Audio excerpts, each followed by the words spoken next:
इस बात में कोई दो राय नहीं है कि उच्च रक्तचाप या हाई बीपी की समस्या पिछले कुछ सालों में ज्यादा तेजी के साथ बढ़ी है। भारत में हर तीसरा व्यक्ति इस रोग का शिकार है। High blood pressure silent killer है। शायद यही वजह है कि इस बीमारी का पता हमें नहीं चल पाता है।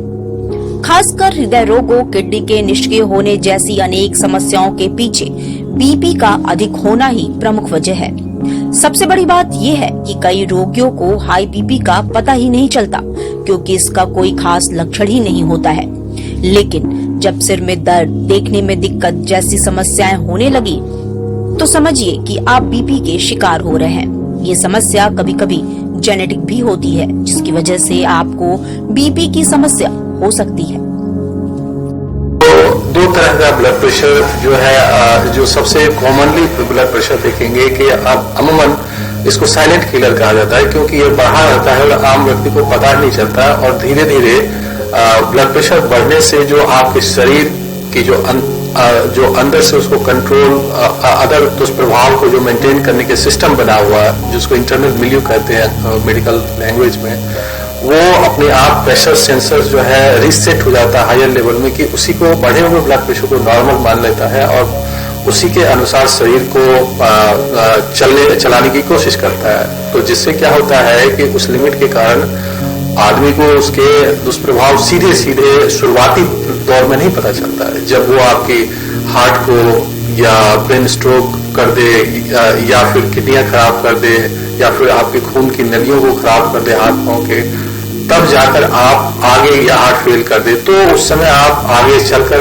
उनके दुष्प्रभाव कितने ज्यादा बढ़ जाते हैं। तब आपको मालूम होता है कि हमें तो ब्लड प्रेशर था। फिर डॉक्टर साहब, या कहीं अचानक से जांच में आपका पाया गया, कोई जनरल देखते जहां लोग पढ़े लिखे हैं, जो समाज है, वहां सालाना लोग हेल्थ चेकअप करते हैं। तो जो अवेयरनेस की वजह से क्या होता है, वो सडनली पिकअप हो जाता है अर्ली स्टेज में, और आप सही इलाज उसका कर देते हैं या करते रहते, तो ये सब दुष्प्रभाव से बच जाते हैं। दूसरा है कि ऐसा नहीं है कि सभी ब्लड प्रेशर साइलेंट होता है। ब्लड प्रेशर सिम्टम्स भी करते हैं, जैसे आपको नींद नहीं आना, सर दर्द होना और धड़कन बढ़ा जाना, घबराहट होना, बेचैनी होना।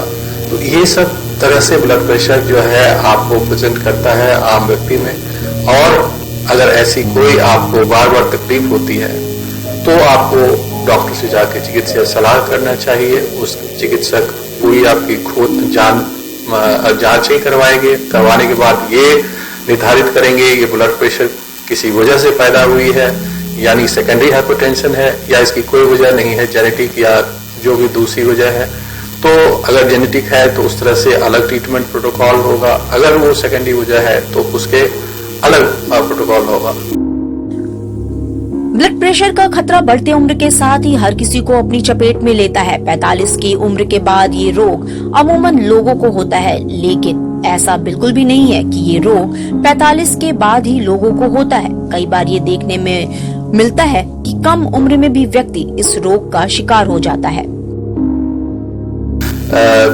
जैसे कि भाई जीन है, तो आपके पास माँ बाप में जो है वो है, और उसकी वजह से आ जाते हैं। उसकी कुछ वजह जो है बीमारियां या दवाओं की वजह से जो है आपको ब्लड प्रेशर हो सकता है, जिसे हम सेकेंडरी ब्लड प्रेशर कहते हैं। खासकर ये यंग एज में देखा जाता है। 40-45 से कम उम्र में अगर किसी का ब्लड प्रेशर बढ़ा हुआ है तो उसको सेकेंडरी हाइपरटेंशन कहते हैं।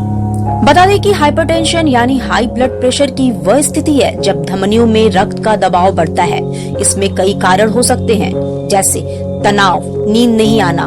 जो भी हो, इस तरह की समस्या आए तो डॉक्टर को दिखाना और उपचार कराना आवश्यक हो जाता है। ब्लड प्रेशर जो है प्रेशर है, मतलब जो कि आपके शरीर में जो धमनियां होती है उसके अंदर कितना प्रेशर है, उसी को हम लोग ब्लड प्रेशर कहते हैं। जो साधारण हम देखते हैं कि ब्लड प्रेशर नापने वाली मशीन से हम लोग नापते हैं उसको, और एक निर्धारित सीमा है जिसको कि 130 या 140 से अगर ब्लड प्रेशर ऊपर हो जाता है किसी का, ऊपर वाला या नीचे वाला अगर 85 या 90 या उससे ऊपर हो जाता है, तो उस समय जो है बहुत ज़्यादा लोगों को सावधान रहने की ज़रूरत है। जीवन ऐसे दिनचर्या में आम दिनों में बढ़ते तनाव और मौसम के बदलाव और अन्य बीमारियां जो होती है, अब ये जो कारण होते हैं उसकी वजह से ये बीमारियां होती है। वहीं यदि आप इस रोग से बचना चाहते हैं तो आप रोजाना 25 से 30 मिनट की कसरत कीजिए, भोजन में कम नमक का प्रयोग कीजिए, कम वसा वाले भोजन इस्तेमाल से मानसिक तनाव से बचा जा सकता है।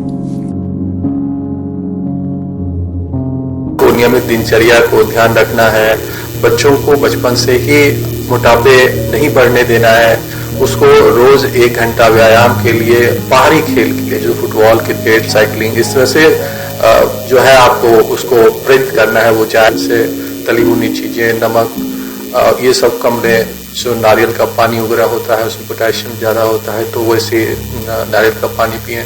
तो ये सब जो नेचुरल तरीका है, इससे आप ब्लड प्रेशर को कंट्रोल कर सकते हैं। और सबसे बड़ी चीज है कि स्मोकिंग, अल्कोहल ये सब नहीं लें और प्रॉपर स्लीप लें। बच्चों को या युवाओं को भी कम से कम 6 से 8 घंटा सोना ही सोना चाहिए। यदि आप भी हाइपरटेंशन से बचना चाहते हैं तो डॉक्टर द्वारा बताई बातों का विशेष ख्याल रखें।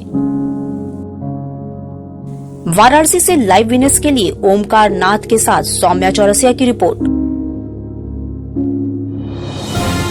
डिजिटल इंडिया का digital new platform live VNS पिछले 7 वर्षों से बनारस की सेवा में। पाइए बनारस के कोने कोने की खबर निष्पक्षता के साथ लाइव वीएनएस से। बनारस की ताज़ा तरीन खबरों के लिए प्ले स्टोर से डाउनलोड कीजिए लाइव वीएनएस ऐप या फॉलो कीजिए लाइव वीएनएस को सोशल मीडिया पर।